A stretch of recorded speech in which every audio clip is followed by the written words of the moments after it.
Estamos,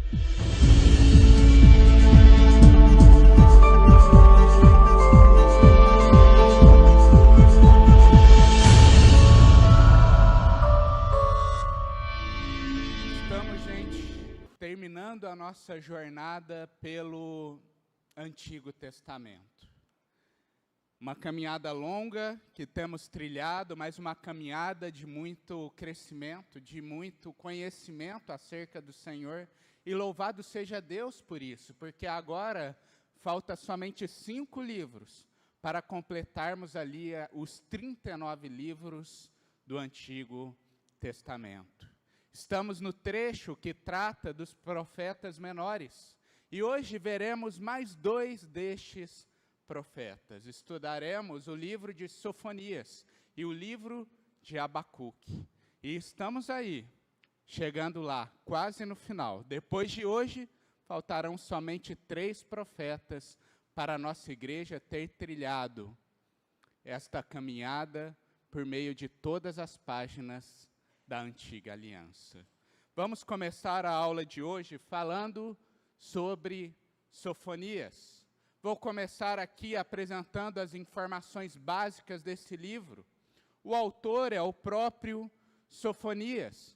E para entendermos alguns detalhes acerca deste livro, precisamos dar uma olhada na introdução, que está em Sofonias, capítulo 1, versículo 1, onde a palavra de Deus vai dizer o seguinte: Palavra do Senhor, que veio a Sofonias, filho de Cusi, filho de Gedálias, filho de Amarias, filho de Ezequias, nos dias de Josias, filho de Amon, rei de Judá. Gente, eu gostaria aqui de começar destacando uma curiosidade acerca deste profeta. Quando a gente olha aqui para a introdução do livro, no versículo 1, ele é o único profeta nas Escrituras que é apresentado 4 gerações de antecedentes. 4 gerações de famílias até chegar nele. E isso desperta a curiosidade de alguns teólogos. Por que Sofonias apresenta essas 4 gerações? E a resposta está no nome deste que ocupa a 4ª geração, que é Ezequias. Provavelmente o Ezequias que é citado aqui é o Ezequias que foi rei de Judá. Sofonias é um profeta que vem de uma linhagem que tem origem num rei. Alguém que ocupou o trono. É provável que Sofonias era alguém que ocupava a alta classe. E isso dá mais força à sua mensagem. Não porque ele tem mais valor por conta disso, mas porque Sofonias faz graves denúncias às lideranças de Israel. E ele era alguém que estava ali no meio. Ele faz denúncia como alguém que está lá vendo tudo o que está acontecendo de errado em meio ao povo de Judá.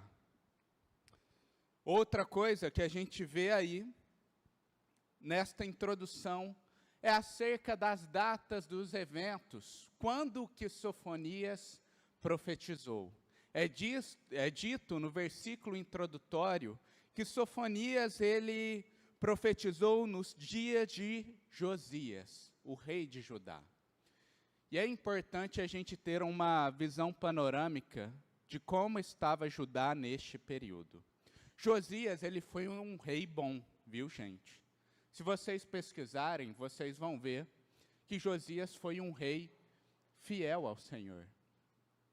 Porém, Josias teve reis anteriores horríveis. Seu avô Manassés, para mim, é o pior rei de Judá. Para mim é Acabe em Israel, no reino do norte, e Manassés no sul.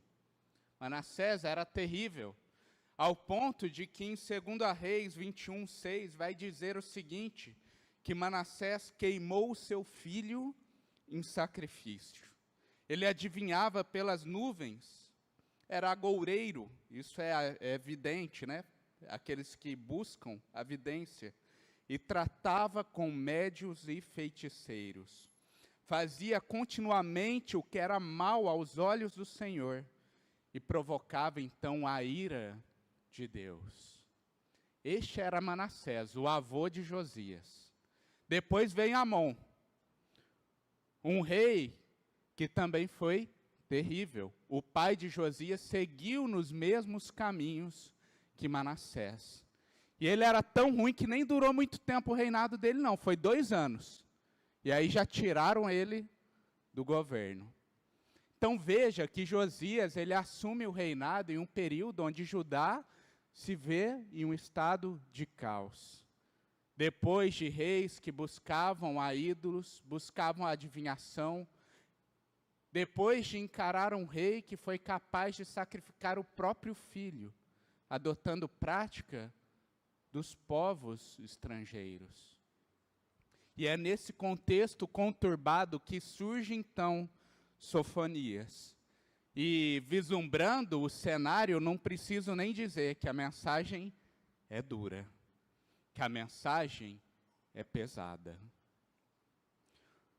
Em relação à estrutura do livro de Sofonias, a gente pode dividir em 2 grandes partes. Na primeira parte, a gente tem os anúncios de julgamento de Deus. Deus vai proferir vários anúncios de julgamento aqui. Na introdução, logo é dito que Deus se levanta para julgar a terra. E o primeiro alvo do julgamento de Deus é Judá. Veja que situação. O primeiro alvo do julgamento de Deus é o povo que deveria conhecer ao Senhor, que deveria estar andando em fidelidade ao Senhor. Povo que tinha o privilégio de ter as Escrituras na mão, que experimentou de tantas bênçãos da parte de Deus em toda a história. E eles, então, agora são o alvo primeiro do Senhor. Eu gostaria de pedir, meus irmãos, que vocês abram suas Bíblias em Sofonias 1, versículo 4 e 5. Inclusive, eu peço aos irmãos que deixem aberto, que na estrutura a gente vai ler bastante texto bíblico juntos aqui. Sofonias 1, 4 e 5.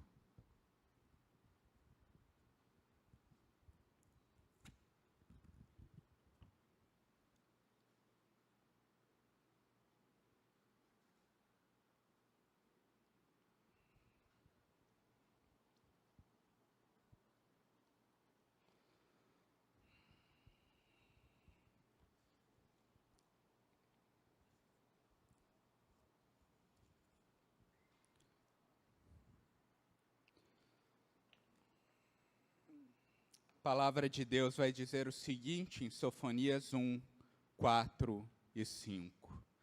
Estenderei a mão contra Judá e contra todos os moradores de Jerusalém. Exterminarei deste lugar os restos de Baal e a lembrança dos ministros dos ídolos e seus sacerdotes. Exterminarei os que sobre os terraços adoram o exército do céu, e os que adoram o Senhor, e juram por Ele, e também por Milcom. O que é Milcom, gente? É o deus Moloque, os deus dos amonitas. Vejam que o principal motivo pelo qual a ira de Deus vem sobre Judá é novamente aquela pedra de tropeço constante que temos visto, a idolatria. É citado aqui Baal, é citado aqui Moloque. E veja que o Senhor vai fazer questão de dizer, no versículo 5, que eles adoravam o Senhor, chegavam a fazer juramentos a Deus. E ao mesmo tempo que fazia estes juramentos, que adoravam ao Senhor em seus cultos, eles estavam se prostrando diante de ídolos. Mais uma vez, a idolatria em meio ao povo de Deus. E não somente isso, Deus também vai denunciar outras práticas, imoralidades que havia em meio ao povo. Por exemplo, algo que Sofonias vai citar é aquela mudança nos pesos, na prática da compra e venda de produtos, onde os comerciantes ali burlavam a balança para conseguir um pouquinho mais de dinheiro no final.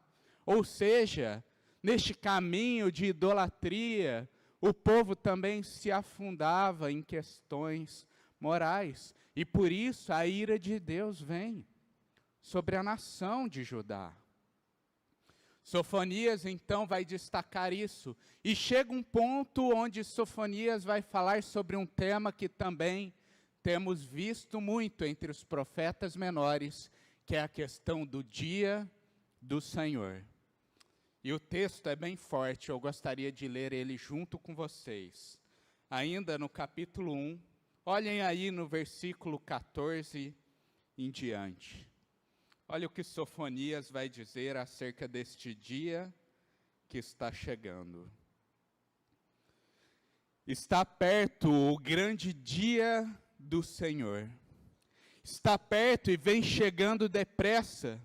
Atenção, o dia do Senhor é amargo, e nele clamarão até os poderosos.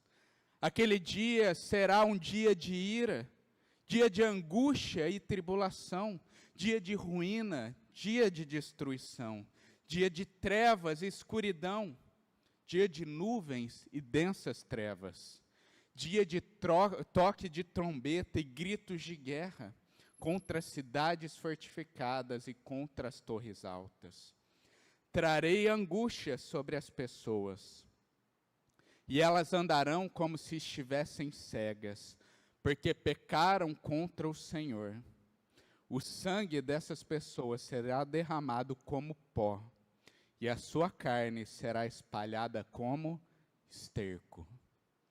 Gente, olha as palavras que a gente vê aqui. E só uma observação, gente. Tem muita igreja que não tem lido texto bíblico desse. Tem muito membro de igreja que, se você chegar e recitar um versículo desse, ele vai falar, não, isso não está na Bíblia. Porque em muitos locais tem se enfatizado somente alguns aspectos de Deus. Aspectos reais. O amor, a graça, a misericórdia. Mas tem se esquecido de enfatizar este lado do Senhor. O Deus que é justo, que é santo, que odeia o pecado, e que sim, no final, irá punir aquele pecador inconfesso, que estenderá a mão contra estes. E é isto que Sofonias está destacando aqui, este dia que chegará. No versículo 18, Sofonias vai dizer o seguinte: nem a prata, nem o ouro poderão livrá-los no dia da ira do Senhor, mas pelo fogo do seu zelo a terra será consumida, porque ele certamente fará destruição total e repentina de todos os moradores da terra. Acabei de falar para vocês como que os comerciantes fraudavam os pesos com o objetivo de possuir mais riquezas. Já vimos como que a liderança de Judá, aqueles que eram mais favorecidos, muitas vezes exploravam os humildes. E Sofonias faz questão de falar, neste dia do Senhor, pode levar ouro, pode levar prata, mas nada disso adiantará. Vocês confiam em suas riquezas? Vocês estão aí amontoando suas riquezas? Eis que nesse dia, nada disso poderá te ajudar. Porém, veja que ao mesmo tempo que há este anúncio do duro juízo, da justiça de Deus, também há um anúncio de um caminho de redenção. Há um chamado de Deus ao arrependimento. No capítulo 2, versículo 3, o profeta Sofonias vai dizer: busquem o Senhor, todos vocês, os humildes da terra, que cumprem os seus mandamentos. Busquem a justiça, busquem a humildade. talvez assim vocês sejam poupados no dia da ira do Senhor. Há aqui um chamado para o verdadeiro povo de Deus. O povo de Deus que não vivia aquela realidade vazia, daquela falsa religiosidade, que estava um dia no templo e outro dia prostrado diante de ídolos. Mas este povo que sinceramente buscava seguir os mandamentos do Senhor porque o amava. E Sofonias, então, chama estes a trilharem este caminho da humildade, trilharem este caminho da justiça, com uma viva esperança de que seriam poupados desta ira, desta dura ira que iria sobrevir sobre o povo. Há um anúncio que Sofonias faz acerca dos juízos a outras nações. Agora o foco sai de Judá e há uma ênfase deste Deus que julga todos os povos, que é Senhor sobre toda a terra. E Sofonias vai trazer alguns julgamentos sobre alguns dos povos ali, os filisteus, os moabitas, a nação de Amon, a Etiópia e a Síria. São alvos da ira de Deus. Povos que viviam em meio à idolatria, povos que eram inimigos do povo de Deus e que também estão no alvo desta grande ira que está vindo sobre a terra. Os anúncios de julgamento terminam se voltando novamente para Judá. Veja que esse trecho que fala dos anúncios de julgamento começa com o povo de Deus, com o povo de Judá, e termina com ele. É como se houvesse uma ênfase aí. Há um povo que precisa escutar mais uma vez a mensagem do Senhor.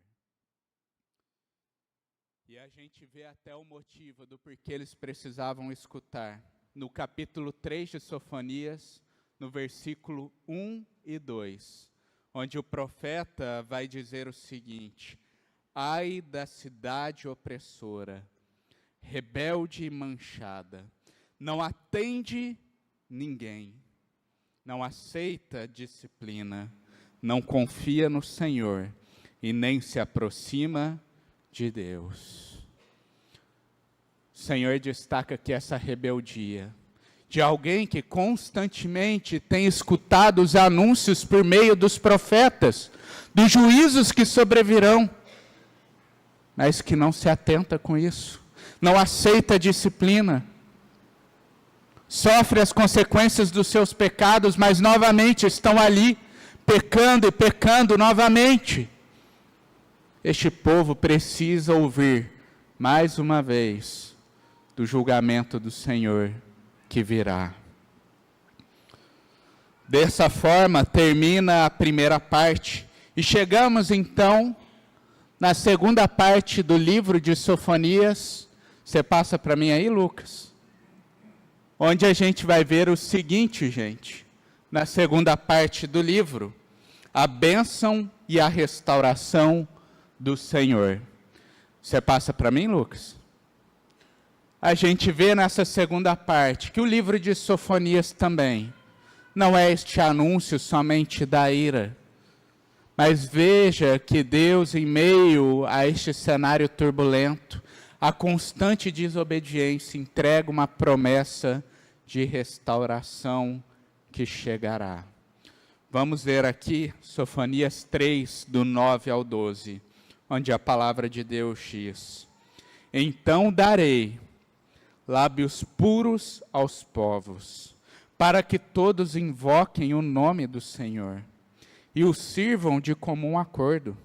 Da além dos rios da Etiópia, os meus adoradores, que constituem a filha da minha dispersão, me trarão sacrifícios.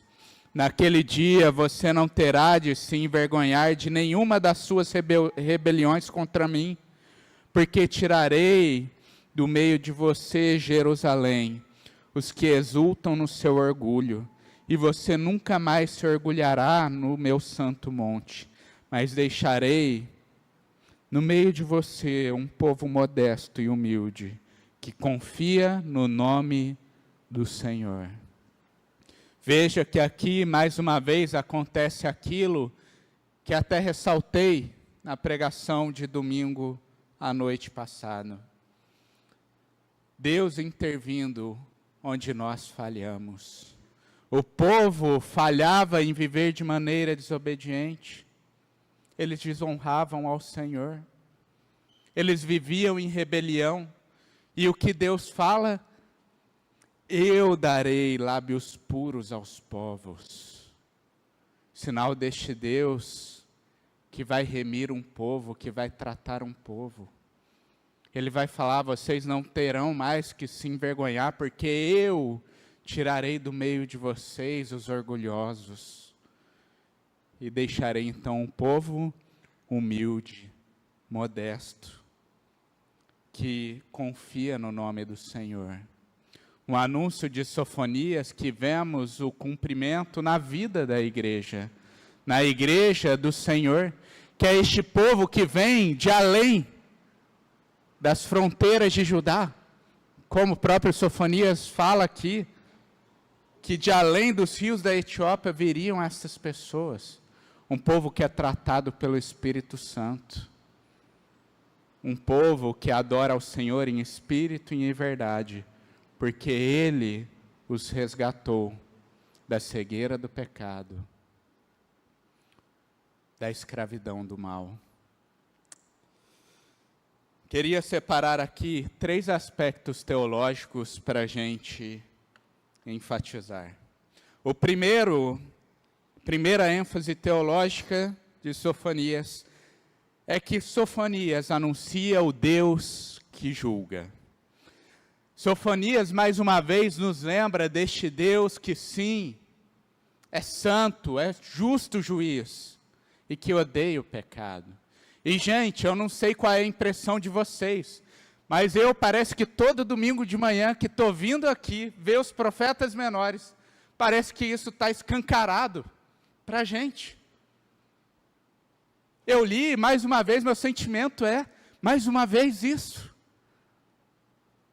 Porém, veja, quando eu paro para meditar no fato de que Deus está repetindo diversas vezes algo nas Escrituras, é porque Ele, sabendo e conhecendo a nós, entende que é necessário que a gente relembre disso a todo momento. Falamos aqui, por exemplo, de Israel, de quantas e quantas vezes eles ouviram essas palavras de julgamento. Israel, Judá, povo do norte, o povo do sul, quantas vezes eles ouviram isso, mas continuaram em rebeldia.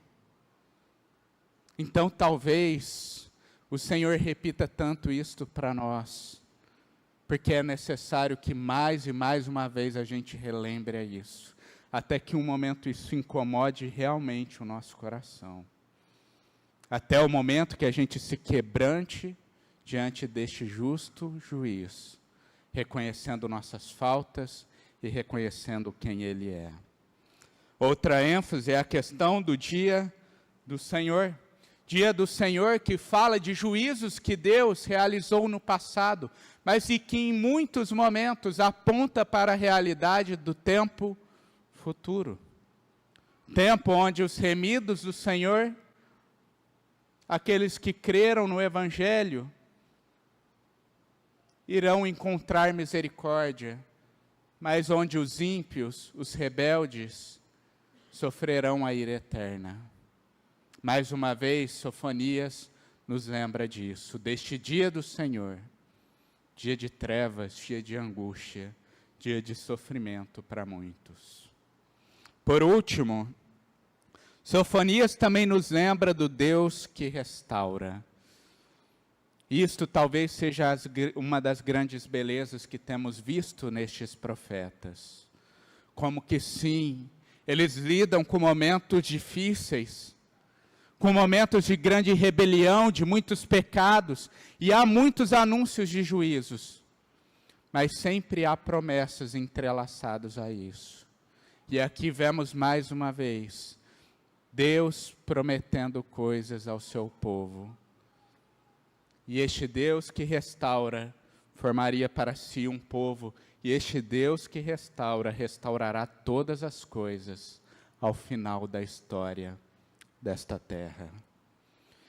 Terminamos então o livro de Sofonias, este panorama, e agora vamos para o livro de Abacuque, gente. Também vamos ler bastante texto bíblico, viu? Então estejam aí prontos para a gente percorrer a página do livro, ler alguns locais e meditarmos na palavra de Deus. Em relação ao livro anterior aí, Abacuque. Em relação às informações básicas do livro de Abacuque, o autor é o próprio Abacuque. E veja que no versículo 1, aquele versículo que costuma ser a nossa introdução, a gente tem pouquíssimas informações acerca deste profeta. Versículo 1 vai simplesmente dizer, sentença revelada ao profeta Abacuque, e ponto, acabou, é isso. Veja que a gente não tem aqui grandes informações acerca da data dos eventos. Mas, olhando para o conteúdo dele, do livro, para o que o profeta diz, a gente pode chegar em duas possibilidades prováveis, tá bem, gente? Pode ser que ele seja um contemporâneo de Sofonias, vivendo aquele período que a gente acabou de ver, pós-reinado de Manassés, Amon, aquele período conturbado do povo de Judá.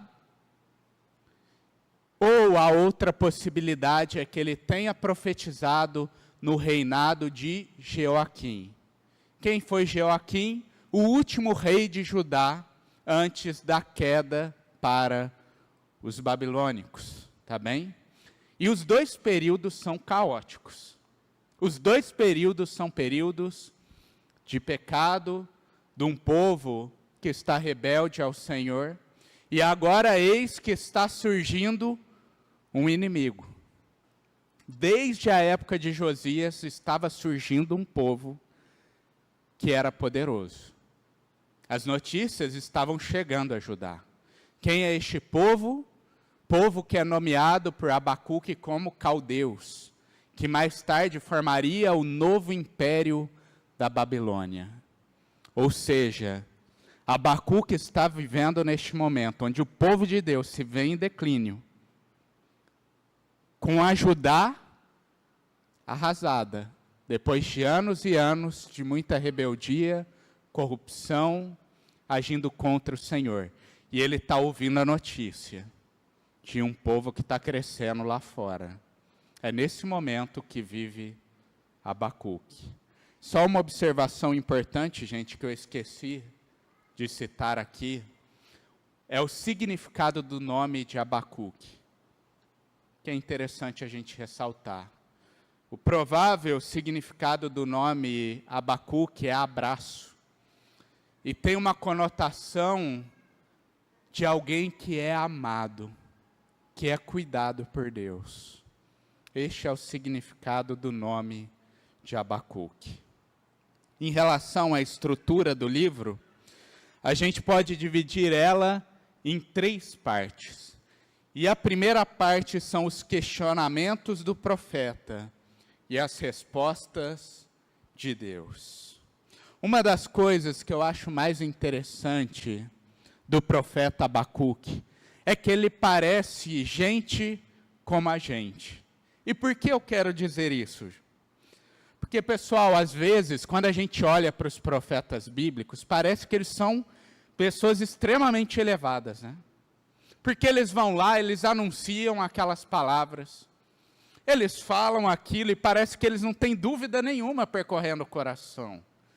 Eles não têm questionamentos. A gente olha para eles como que se fossem essas pessoas, quase um super-homem ali.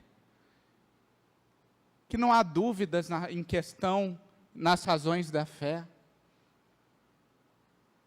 Que não tem ali no seu coração passado sentimentos de aflições.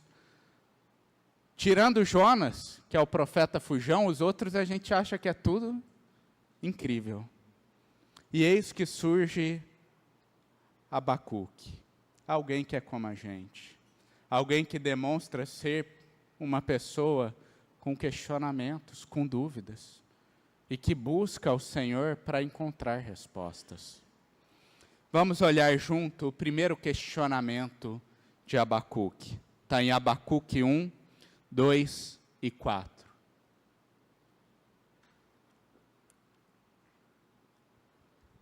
Primeiro questionamento de Abacuque, no primeiro questionamento ele diz: até quando, Senhor, clamarei pedindo ajuda e tu não me ouvirás? Até quando gritarei violência e tu não salvarás? Por que me fazes ver a iniquidade? Por que toleras a opressão? Pois a destruição e a violência estão diante de mim. Há litígios e surgem discórdias. Por isso a lei se afrouxa e a justiça nunca se manifesta. Porque os ímpios cercam os justos, e assim a justiça é torcida. Veja que Abacuque é um profeta que está vivendo, como eu disse, em um momento conturbado da história de Judá. Ele vê iniquidade, ele vê pecado, ele vê ali violência. E ele olha para tudo isso, e ele, como alguém que é servo do Senhor, ele pergunta a Deus: até quando clamarei? E o Senhor não vai ouvir o meu clamor? Até quando o Senhor vai tolerar o que é mal? Veja, ele faz questionamentos que também tantas vezes surgem no nosso coração. Ele está vendo tudo isso, e ele, como um servo que conhece ao seu Senhor, ele busca em Deus respostas que ele não consegue encontrar, em meio a este coração que está aflito. Eis que o Senhor não deixa o profeta sem resposta. Deus vai responder o seguinte, no versículos 5 e 6 ainda do capítulo 1. Olhem entre as nações e vejam, fiquem maravilhados e admirados, porque no tempo de vocês eu realizo obra tal que vocês não acreditarão se alguém lhes contar. Pois eis que trago os caldeus, nação cruel e impetuosa, que marcham pela largura da terra, para apoderar-se de moradas que não são suas. Qual é a resposta do Senhor a Abacuque? Olha, o mal não está passando despercebido por mim, não. Eu não estou tolerando o mal. Olha o que eu estou realizando. Coisas que talvez o mundo até ficaria maravilhado ao observar. Porque Ele é este Deus de todas as nações, que está movendo todas as coisas. E Ele fala, eis que está vindo uma nação cruel, impetuosa. Eis que a disciplina está vindo. Este é o recado para Abacuque. A disciplina está vindo. O mal encontrará o seu juízo. Mas, porém, Abacuque é gente como a gente. E não fica satisfeito com a resposta de Deus. Em que sentido, gente? A gente vai ver que ele vai lançar questionamentos em relação ao método que Deus está empregando. Abram comigo aí em Abacuque 1, 12. Vamos ler ali a parte B do versículo e o versículo 13. O texto bíblico vai dizer o seguinte: o Senhor puseste aquele povo para executar o juízo. Tu, ó rocha, o estabeleceste para servir de disciplina. Tu és tão puro de olhos, que não pode suportar o mal, nem tolerar a opressão. Por que então toleras os traidores, e te calas quando os perversos devoram aqueles que são mais justos do que eles. Qual é o ponto aqui do profeta Abacuque? O ponto dele é o seguinte, gente.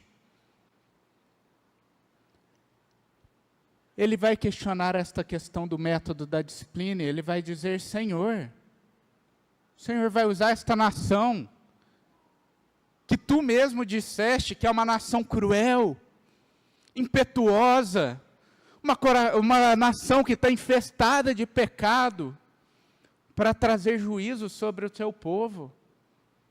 Um povo que vai lá, está ruim, mas eles são piores que nós. Eles vão sair triunfantes no final. É desta maneira, Senhor, que vai trazer resposta em relação a isto. E só uma observação, gente. Perceba que em nenhum momento Deus repreende Abacuque. Isso é interessante da gente ver. Deus não vira para Abacuque e simplesmente fala, ô criatura, fica quieta aí.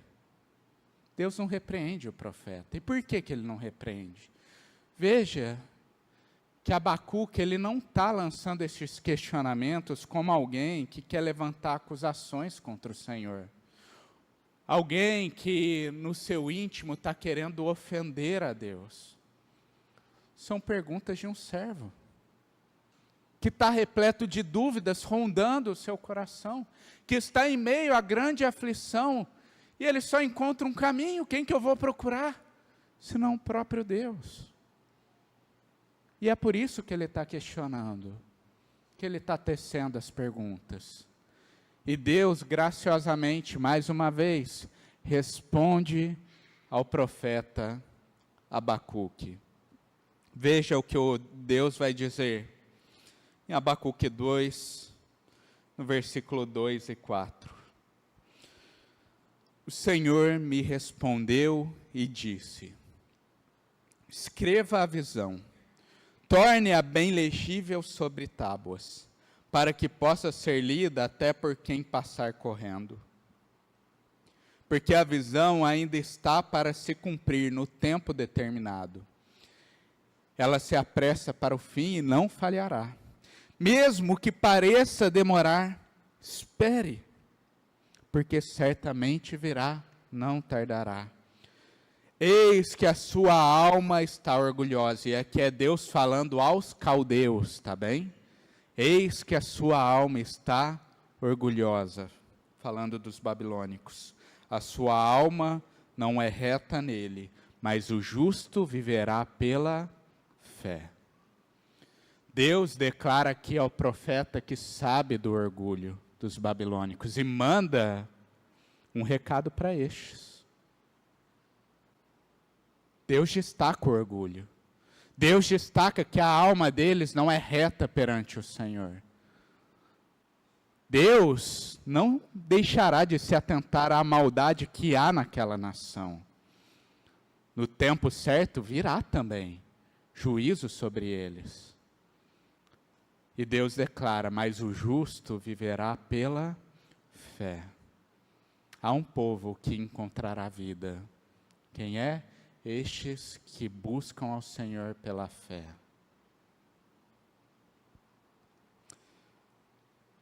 A gente vê então que a segunda parte, Deus dedica a proferir profecias contra os caldeus, contra esta nação que seria usado como instrumento de disciplina sobre o povo de Deus, e que era esta nação cruel, impetuosa. O foco aqui é destacar os muitos pecados que eles cometiam. E cada uma destas profecias contra eles se iniciam com a partícula ai. Ai daquele. E por isso ficou conhecida, alguns denominam como os 5 ais de Deus. Vamos ver cada um deles. Primeiro está em Abacuque 2, versículo 6.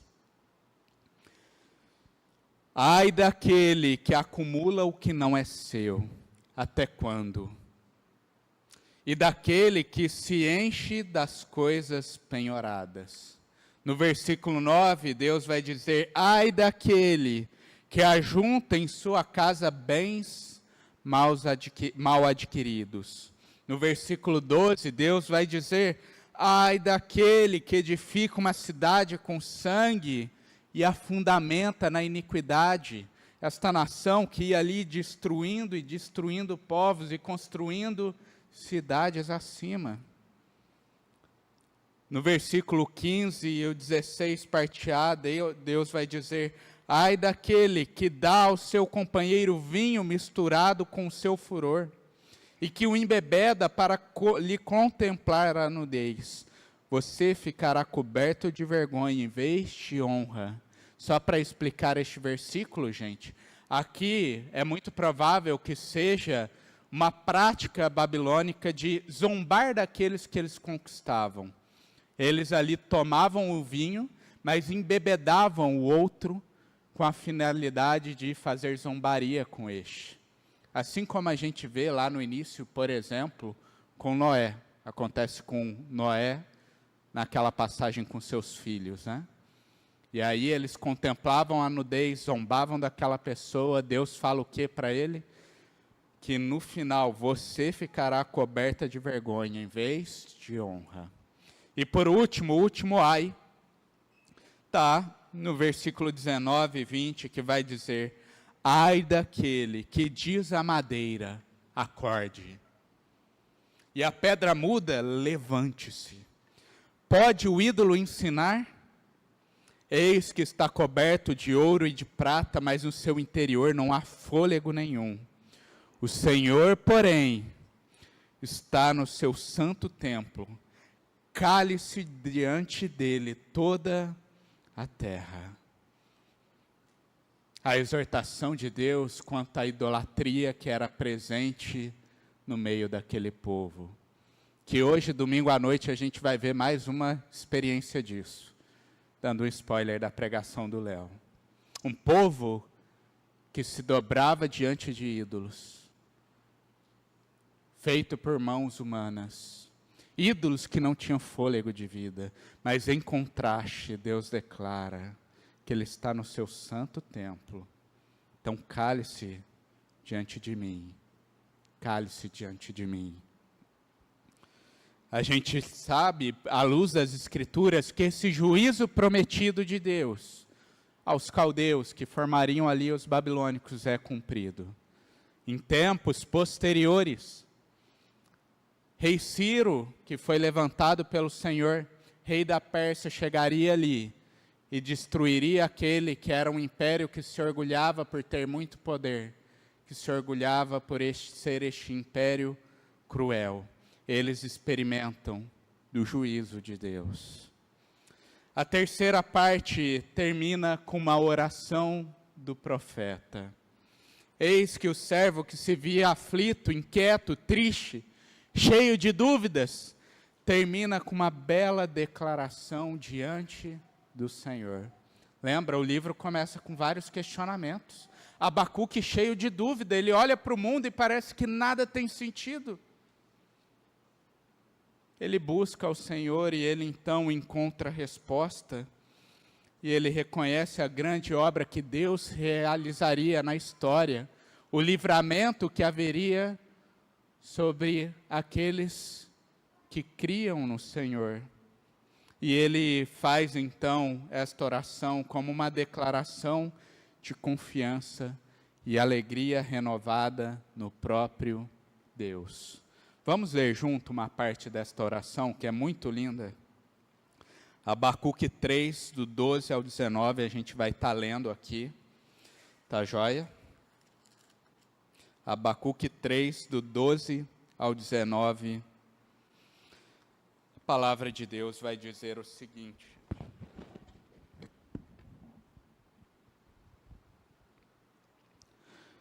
Na tua indignação marchas pela terra. Na tua ira pisa as nações. Tu sais para salvar o teu povo, para salvar o teu ungido.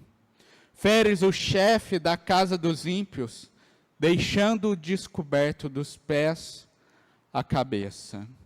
Trapaças a cabeça dos guerreiros do inimigo com as suas próprias lanças. Esses inimigos, os quais, como tempestade, avançam para me destruir. Alegram-se como se estivessem para devorar o pobre em segredo. Estes inimigos que marcham com os teus cavalos pelo mar, pela massa das grandes águas. Aqui Abacuque está dizendo, está falando disto que ele acabou de ver. Este Deus que se levanta para fazer justiça. Deste Deus que sim, vem para despejar a sua ira sobre aqueles que são inimigos do povo de Deus, aqueles que são pecadores inconfessos diante dele. E eis então que Abacuque continua no versículo 16. Ouvi isso e o meu íntimo se comoveu. Os meus lábios tremeram ao ouvir a sua voz. A podridão entrou nos meus ossos e os meus joelhos vacilaram. Pois em silêncio devo esperar o dia da angústia que virá contra o povo que nos ataca. Veja que Abacuque declara diante de Deus o sentimento que sobreveio nele, depois de saber destas realidades. Ele vai destacar que ele se comove no íntimo, e não só isso. Seus lábios tremem diante do Senhor. A podridão entra nos seus ossos, porque ele está diante de um Deus santo. Seus joelhos tremem. Reação daquele que se depara com a grandiosidade do nosso Deus. O Deus que espantou o próprio povo de Israel lá no Monte Sinai. Quando viram, nem quiseram subir no monte. Tamanha era a grandiosidade de Deus. E Abacuque declara isso. E aí ele continua no versículo 17 em diante. Ainda que a figueira não floresça, nem haja fruto na videira, ainda que a colheita da oliveira decepcione, e os campos não produzam o mantimento, ainda que as ovelhas desapareçam do aprisco, e nos currais não haja mais gado, mesmo assim eu me alegro no Senhor, e exulto no Deus da minha salvação. O Senhor Deus é a minha fortaleza. Ele dá aos meus pés a ligeireza das corças e me faz andar nas minhas alturas. Ao mestre de canto para instrumento de cordas, porque esta oração também era utilizada como cântico. Veja que o profeta termina com uma mensagem de contentamento a Deus. O profeta que estava cheio de dúvidas, triste, amargurado. Ele busca o Senhor, ouve as respostas, se depara com quem é Deus. Ele diz, olha, ainda que a figueira não floresça, que não tenha mais gado no campo, ainda que tudo esteja dando errado, eu me alegro no Senhor. Ele encontra contentamento em Deus. Ele também declara e renova a sua confiança na proteção, na fortaleza do Senhor. Ele vai declarar que Deus é a sua fortaleza. Ele que no começo falava, o Senhor não vai fazer justiça para a maldade, o Senhor está tolerando o mal, ele renova, não, o Senhor é a minha fortaleza. Diante do que vimos aqui em Abacuque, eu gostaria de trazer duas ênfases teológicas deste livro. E uma primeira ênfase, gente, que eu gostaria de trazer é o seguinte: há espaço para lamentarmos ao Senhor nos dias difíceis. Há espaço para lamentarmos ao Senhor nos dias difíceis. Muitas vezes, quando a tribulação vem, quando os dias de angústia sobrevêm sobre as nossas almas, falhamos em 2 sentidos. A primeira coisa que às vezes a gente pode falhar é em meio à inquietação, às dúvidas, em meio a este momento difícil, buscar pela própria força resolver aquele problema.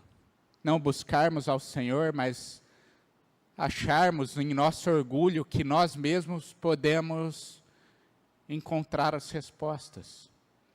E quando a gente prossegue por este caminho, logo a gente vai perceber que somos extremamente fracos, limitados e que não podemos resolver. Mas há também um outro segundo caminho que muitas vezes falhamos. É o caminho onde até buscamos o Senhor. Até procuramos a Deus, mas não de maneira sincera. Oramos a Deus, mas não apresentamos as nossas dúvidas, as nossas queixas, os nossos sentimentos mais profundos. Oramos a Deus e queremos como que esconder isso do Deus que é onisciente, para querermos nos apresentar diante dele como se fôssemos estes super crentes.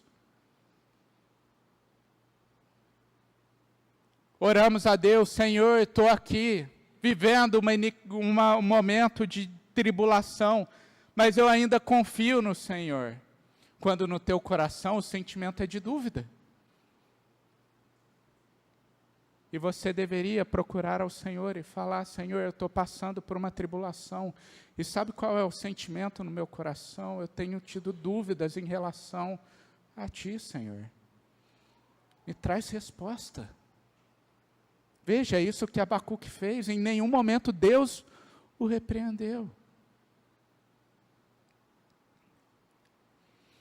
Expor diante de Deus os nossos questionamentos, desabafar sobre os desafios da nossa vida, pode ser um caminho de restauração para a alma. É o caminho de restauração para a alma. Abacuque fez, ele agiu como um crente que está passando por uma aflição, sem esconder aquilo, e a gente viu a grande obra que o Senhor realizou nele durante todo aquele livro. Ele terminou curado, ele terminou com respostas. Deus agiu como um pai que ouve o seu filho. Que pai que não escuta as dúvidas do seu filho? Que pai que não deseja que o seu filho seja sempre sincero para com ele? Você que é pai, eu não sou ainda, mas eu sei que meu pai espera isso de mim, que espera que no dia de dor a gente abra o coração e fale realmente aquilo que está incomodando. Este é o nosso Deus, gente. Um Deus que nos trata como filhos, que escuta as nossas dúvidas, as nossas dores e se compadece dos sofrimentos. Relato de Abacuque é um encorajamento para nós ter este coração sincero diante de Deus. Apresente sempre as suas dúvidas perante ao Senhor e respostas virão. E uma observação aqui, gente. Quando eu falo que respostas virão, não quer dizer que o livramento virá. Abacuque, qual era o grande drama dele? Os caldeus que estavam vindo. Abacuque, pela data de vida dele, ele nunca viu a queda dos caldeus. Que período que Abacuque viveu? O período do medo iminente. Vendo a nação crescendo, sabendo que aquela nação traria juízo. Foi isso que Abacuque viveu, a sua vida toda. Ele só ouviu ali as promessas daquilo. Mas veja, apesar dele não encontrar ali o livramento definitivo, ele encontrou respostas e aquilo trouxe descanso ao seu coração. E uma segunda coisa que o livro de Abacuque pode nos ensinar é a andar em esperança nos dias ruins. O livro de Abacuque é um livro que apresenta para nós a vida do crente como realmente ela é. É um livro onde temos um profeta na iminência do juízo de Deus, em meio a uma nação que é corrupta, vendo os inimigos crescendo, e ele aparentemente se sentindo cada vez mais frágil ali, como nação de Judá.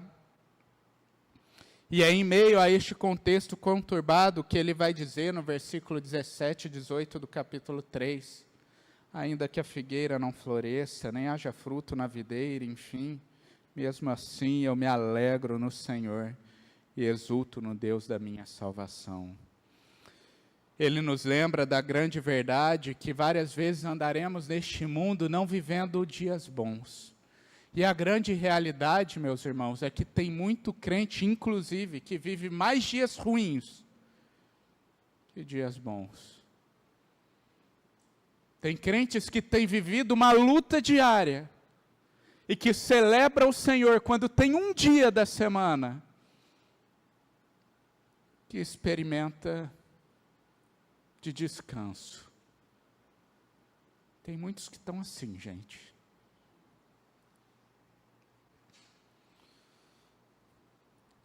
O livro de Abacuque me lembra dos irmãos que estão passando por enfermidades e que têm lutado com isso há muito tempo, muito tempo e muito tempo. E talvez nas suas orações estão assim, buscando ao Senhor com dúvidas igual a Abacuque. Senhor, por que estou passando com isso? Por isso. Quanto àqueles que nem te conhecem, têm tanta saúde, está postando vídeo na academia, correndo, viajando, desfrutando. Me lembra do mundo que a gente vive cercado de tentações, e que às vezes clamamos e clamamos ao Senhor, oramos a Deus a oração do Pai Nosso, livra-nos do mal. E a gente só vê a tentação crescendo, e a gente vê momentos de tropeço. A gente me lembra do mundo de injustiça que vivemos. Afinal, esta injustiça não é só presente no tempo de Judá, mas ainda experimentamos no tempo de hoje. Quantas vezes os poderosos não oprimem os que são fracos? Quantas vezes a gente vê pessoas que são completamente perversas, com muitos recursos, enquanto a gente observa irmãos que são fiéis ao Senhor, que se não fosse pelo auxílio da igreja, estaria passando fome, sem ter o que comer num café da manhã ou num almoço.